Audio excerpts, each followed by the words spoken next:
नमस्कार, मैं मनभूषण कुमार। आप सबों को मैं अपने YouTube चैनल पर स्वागत करता हूं। आज मैं भारत के पूर्व प्रधानमंत्री, भारत रत्न पंडित अटल बिहारी वाजपेयी के जीवन में कुछ अनछुए पहलू पर चर्चा करना चाहूँगा। इनके जीवन में बहुत सा किस्सा ऐसा है जो बहुत लोग जानते नहीं हैं। इतना विराट जीवन जीने वाले भारत के पूर्व प्रधानमंत्री की संघर्ष गाथा और संस्मरण बड़ी लंबी है।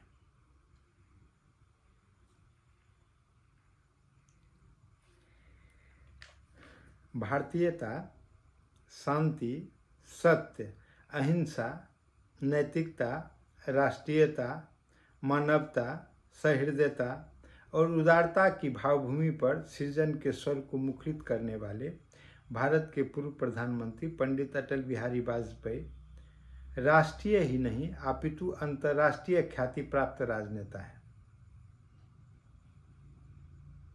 इनका जो संसदीय जीवन रहा है ये बहुत ही लंबा है। प्रथम बार ये 1957 में बलरामपुर से लोकसभा चुनाव जीते थे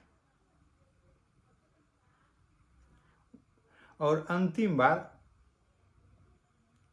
2004 में लखनऊ से संसदीय चुनाव जीते थे और 2009 तक अपना कार्यकाल को पूरा किया था। इस प्रकार आप देखेंगे तो इनका जो संसदीय जीवन है वह बहुत ही लंबा है। 52 वर्ष सांसद के रूप में इन्होंने कार्य किया है। इन्होंने राज्यसभा सदस्य के रूप में कार्य किया है। कभी पीछे के बेंच पर बैठने वाले नेता के रूप में काम किया है, फिर जनसंघ के नेता के रूप में काम किया है, फिर जनता पार्टी सरकार में विदेश मंत्री के रूप में काम किया है, फिर जनता पार्टी के संस्थापक अध्यक्ष के रूप में इन्होंने काम किया है,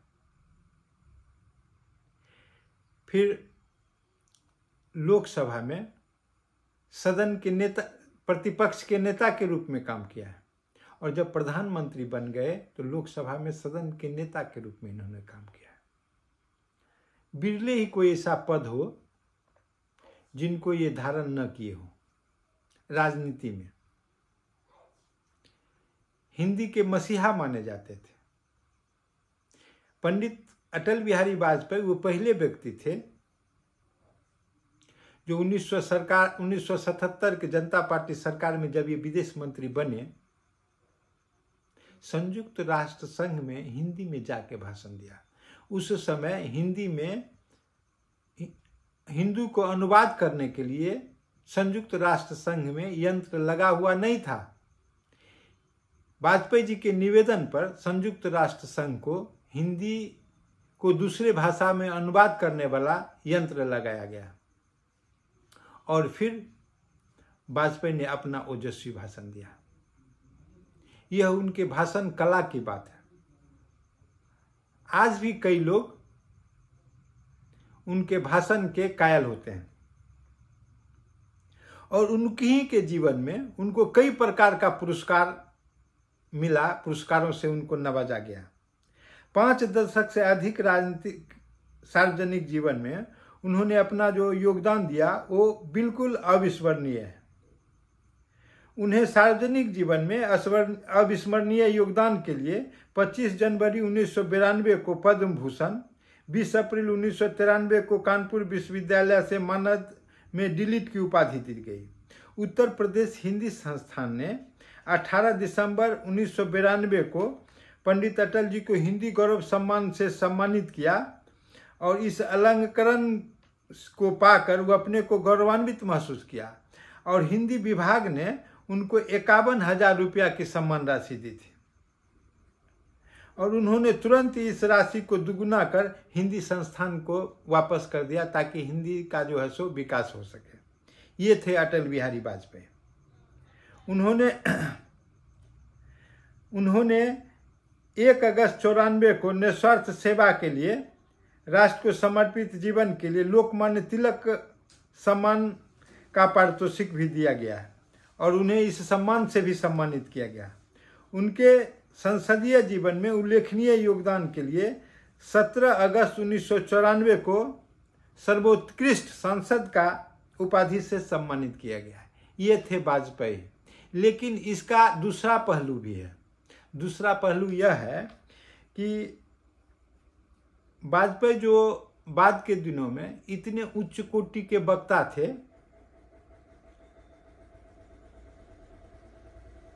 लेकिन एक समय में उनको भाषण देने नहीं आता था। किसी विषय पर वे अपने विचारों को सुगमतापूर्वक रखने और गद्य को पद शैली में उपस्थित करने की अद्भुत क्षमता रखते हैं वाजपेयी अभी। लेकिन वे छात्र जीवन के प्रारंभिक दिनों में अच्छे वक्ता नहीं थे। पहली बार जब बिना किसी तैयारी को उन्हें भाषण करना पड़ा तो बीच में ही लड़खड़ा गए और विश्वविद्यालय के वार्षिकोत्सव में अपना भाषण अधूरा छोड़ मंच से नीचे उतर गए। उस समय वे 5वीं कक्षा के छात्र थे। उनके लिए दूसरी घटना यह अविस्मरणीय है। वे वाद विवाद प्रतियोगिता में एक बार भाषण रट कर गए थे। जो तैयार भाषण था उसको उन्होंने रट लिया था। बीच में भाषण भूल गए।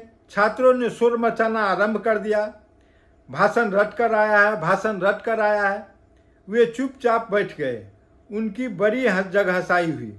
उसी समय उन्होंने संकल्प लिया कि आज के बाद हम कभी भी भाषण रट कर नहीं देंगे और याद करके आके भाषण नहीं देंगे। इसके बाद वे उच्च कोटि के वक्ता बन गए।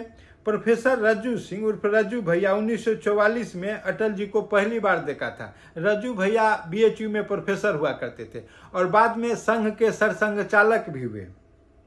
उस समय रज्जू भैया इलाहाबाद विश्वविद्यालय में व्याख्याता पद पर थे। इलाहाबाद विश्वविद्यालय द्वारा आयोजित वाद विवाद प्रतियोगिता में उन्हें विक्टोरिया कॉलेज का प्रतिनिधित्व करने के लिए भेजा गया था। अटल जी और रघुनाथ सिंह वहां गए। ट्रेन लेट हो गई।